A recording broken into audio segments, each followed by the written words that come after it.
Cooking pasta is pretty easy, right? Maybe not. You might be just missing out on some of the finer points of cooking pasta that can turn your pasta from good to restaurant quality great. Coming up, I'm going to show you how to cook pasta the right way and explain the tips and techniques that the chefs use. Let's get started.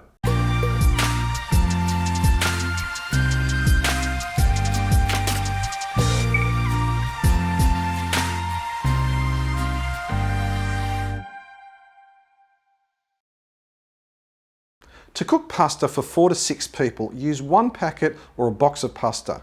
These are usually in 500 gram or 1 pound packets. I prefer to use a 2.5 litre size pot, which is a medium sized pot for cooking my pasta. You could use a special pasta pot with a removable pasta strainer.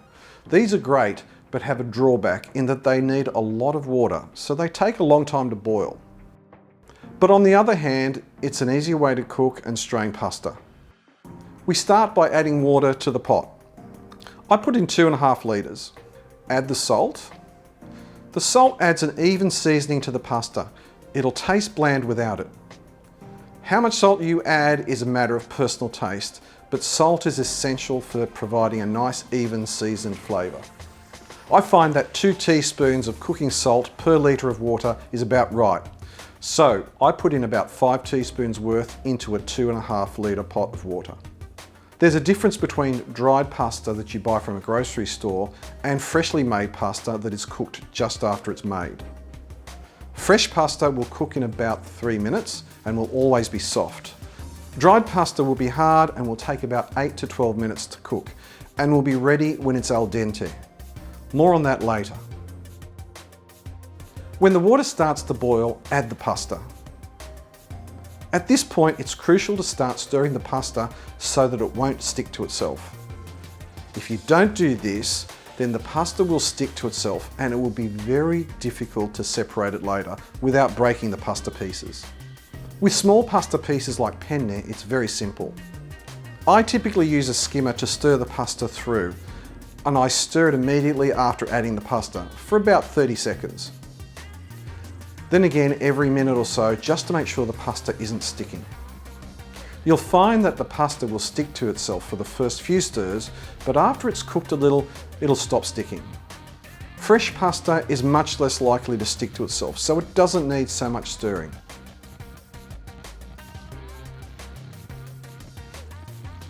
For long pasta like spaghetti or fettuccine, I use a chef's fork to stir the pasta in the boiling water. You need to be gentle so that you don't break the pasta, but vigorous enough so that the pasta separates. Long pasta is very hard to separate if it sticks to itself, so this step is absolutely crucial. Long pasta at first will be too long to fit into the pot, but it only takes a minute or so for the pasta to soften enough to be completely immersed in the water. Keep stirring until the pasta doesn't stick to itself. Stir the pasta frequently, regardless of the type of pasta, until it's cooked. How do you know when the pasta is cooked? As I said earlier, fresh pasta will always be soft.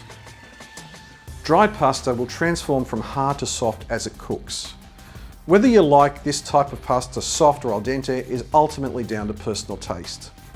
Italians typically eat only al dente pasta. Al dente means on the tooth.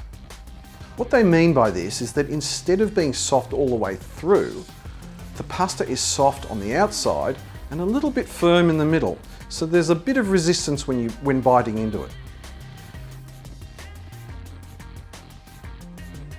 You'll want to remove the pasta just a little bit before it's cooked to your liking. It will continue to cook after you've removed it from the pot, so you have to get it out just before it's cooked right. Now this is where a lot of people make mistakes, and this is an absolutely crucial moment that can make or break your pasta dish. If you're not using a pasta straining pot, then use either a skimmer for small pasta or tongs with long pasta to transfer the pasta to the sauce. If you are using a pasta straining pot, then lift the strainer out of the pot. Wait until most of the water has drained and put the pasta straight into the sauce. Don't worry about some of the water being transferred into the sauce. There is a saying in Italy that you add the pasta to the sauce, not the sauce to the pasta. So you need to add the pasta to the sauce and completely coat the pasta with the sauce and then serve it ready mixed. You will end up with an inferior result if you put the sauce on top of a bowl of plain pasta. I'll explain this more fully later. For now, we are not too worried about carrying over the pasta water into the saucepan. If you're choosing to use a colander in the sink to strain your pasta, then you first need to take about 2 large cups worth of pasta water and set it aside. You'll use this later. Now we add the pasta as quickly as possible to the sauce, not worrying about any extra drips of pasta water. It's important here to not rinse the pasta or coat it with anything other than the sauce. More on that later as well. So we've added the pasta to the sauce.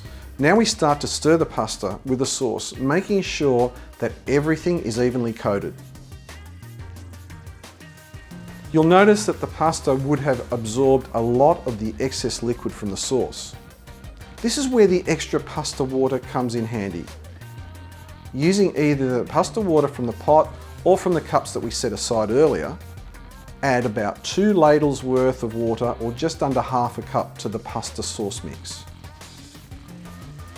The starchy pasta water that we added adds 2 things. It adds back some of the water that has been absorbed by the pasta, and the starch in the pasta water helps to emulsify the sauce so that it becomes silky smooth.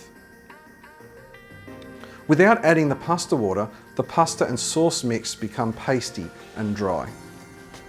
The silky finish that we'll get from adding the pasta water gives the pasta sauce mix a restaurant quality. Now you'll need to stir the pasta and the sauce with the added pasta water for maybe up to 2 minutes to achieve that nice emulsified finish.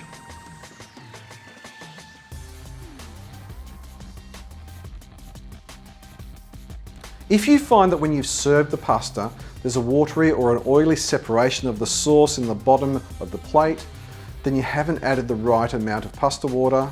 You've either added too much or too little, or you haven't stirred the mixture enough to achieve proper emulsification. Depending on the sauce and pasta type, plate the pasta and add a finishing garnish like grated cheese. That's it. It's as simple as that. To explain what's happening with the pasta, we need to look a bit deeper. When the pasta is cooking, it absorbs water and softens and expands. The pasta surface also opens up and expands. This is the crucial part and the most common mistake people make when cooking their pasta.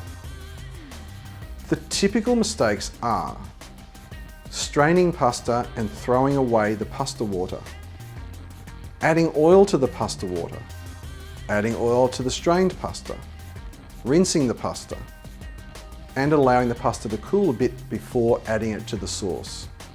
The caveat here is if you need to rapidly cool the pasta by plunging it in the cold water to stop it from cooking, like when you partially cook lasagna sheets, or if you're adding the pasta to a salad. So the important steps are: salt the water, add the pasta to the boiling water and stir it to make sure it doesn't stick. Don't overcook the pasta, instead undercook it slightly. 3 minutes for fresh pasta and around 10 minutes for dry pasta. Set some pasta water aside. Strain the pasta and combine it quickly with the sauce. Use the pasta water to rehydrate and emulsify and thicken the sauce. And now the pasta is ready to serve. Buon appetito! I hope you've enjoyed watching this video. If you have, please consider hitting the like, subscribe and bell icons to be notified of when we upload new content. My name's Andrew, this is Food Good, and thank you for watching.